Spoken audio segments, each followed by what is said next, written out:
The dark side of the Kohinoor, diamond's journey. The brilliance of a diamond can be dazzling, blinding even, but the story it hides in its many-faceted depths is often darker than it seems. Among the most infamous of these gems is the Kohinoor diamond, renowned for its unparalleled beauty and tragic legacy. It's a tale that begins in India's ancient mines and weaves through the rise and fall of empires, carrying with it whispers of curses and imperial ambition. This is not just the story of a diamond, it's the story of greed, betrayal, power, and exploitation. Our journey begins thousands of years ago, deep within the rich mines of India. The legendary Kohinoor diamond was said to have been unearthed in the Golconda region, famed for producing some of the world's most brilliant stones. In those times, diamonds were not just coveted for their beauty, they were revered as symbols of divine strength and power. Ancient texts mention the Kohinoor as a gem beyond compare, a representation of rulers' godlike authority. But even in these early days, the diamond carried an ominous warning. Legends whispered of a curse, claiming that any man who possessed the Kohinoor would suffer ruin and despair. Naturally, it became the prized target of kings, empires, and conquerors, each desperate to harness its glory no matter the cost. As empires rose and fell across India, the Kohinoor was passed between rulers, often at the expense of bloodshed. It adorned the treasuries of powerful dynasties, such as the Kakatiyas and later the Delhi Sultanate. But it wasn't until the Mughal Empire ascended to power that the Kohinoor gained unparalleled prominence. The Mughal rulers, known for their love of opulence and grandeur, placed the Kohinoor among their most treasured possessions. The diamond held a central place in the peacock throne, the legendary symbol of Mughal prosperity and power. Yet, as history unfolds, we begin to see the shadows encroaching. The curse began its work. Mughal rulers who fell victim to assassinations, betrayals, and revolts often seemed to carry the Kohinoor with them into their downfall. The legend of the diamond's misfortune grew stronger, seeping into the folklore of India. The story of the Kohinoor truly turns as Persian Emperor Nadir Shah entered the scene in 1739.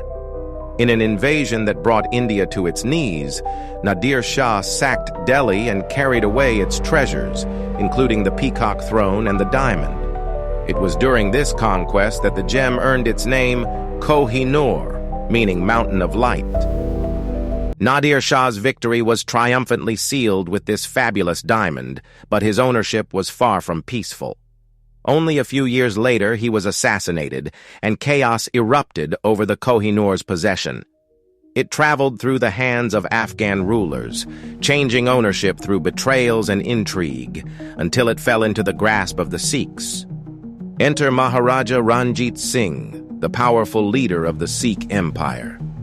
The Kohinoor became the centerpiece of his royal treasury, a symbol of resistance against external forces. But like so many others before him, Ranjit Singh's empire unraveled after his death, descending into chaos and eventually succumbing to colonial rule.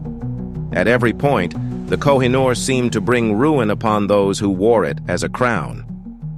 In 1849, Punjab was annexed by the British East India Company after years of battling Sikh resistance.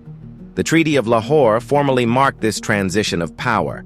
As part of the treaty, the Kohinoor was surrendered, not as a gift, but as an outright demand.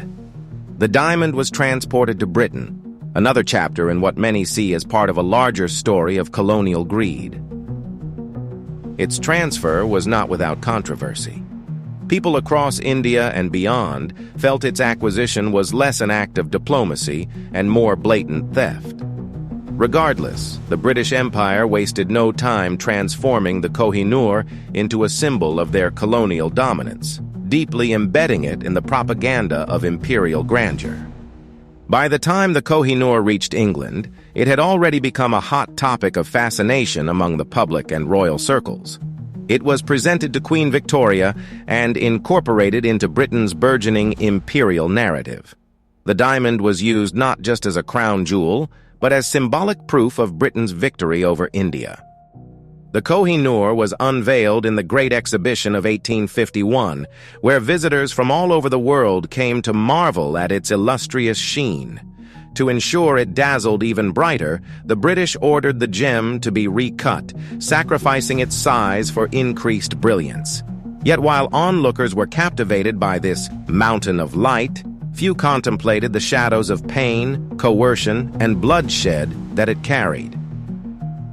Amidst its dazzling public image, the dark tales surrounding the Kohinoor refused to fade. The curse seemed to follow the diamond wherever it went. Some claimed its misfortune transferred to male heirs of the British royal family, who avoided directly wearing it. Instead, the Kohinoor remained reserved for female consorts like Queen Victoria and later Queen Elizabeth. But the curse wasn't just personal.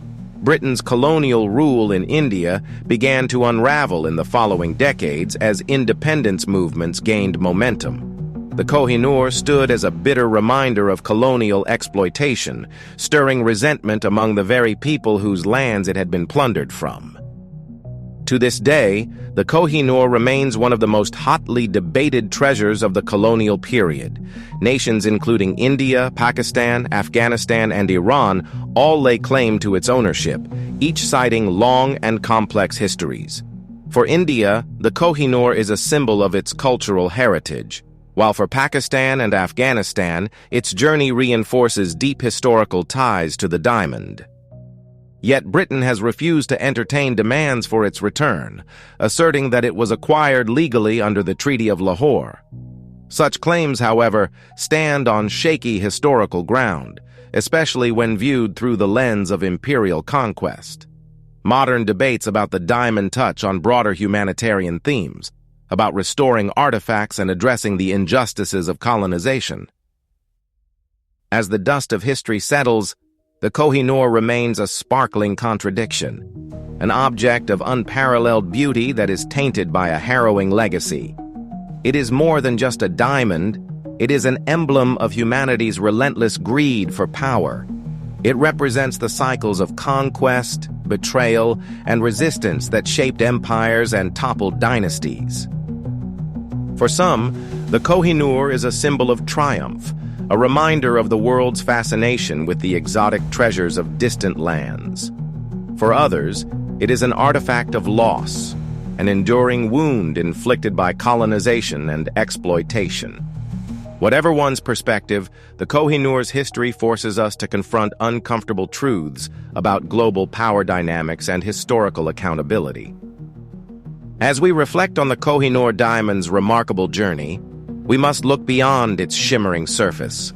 This gem has witnessed the rise and fall of empires, the greed of conquerors, and the resilience of those who fought against subjugation. Its sheen captivates, but its story reminds us of the costs of ambition when it is untempered by humanity. In the end, the Kohinoor diamond remains a silent yet powerful storyteller. Its brilliance is eternal, but so too are the shadows it casts across history. As debates about its rightful place continue, the Kohinoor challenges us to think critically not just about treasures of the past, but about the legacy of the struggles they represent. Who truly should possess such an extraordinary object, and at what cost? Thanks for watching. Please subscribe for more interesting videos.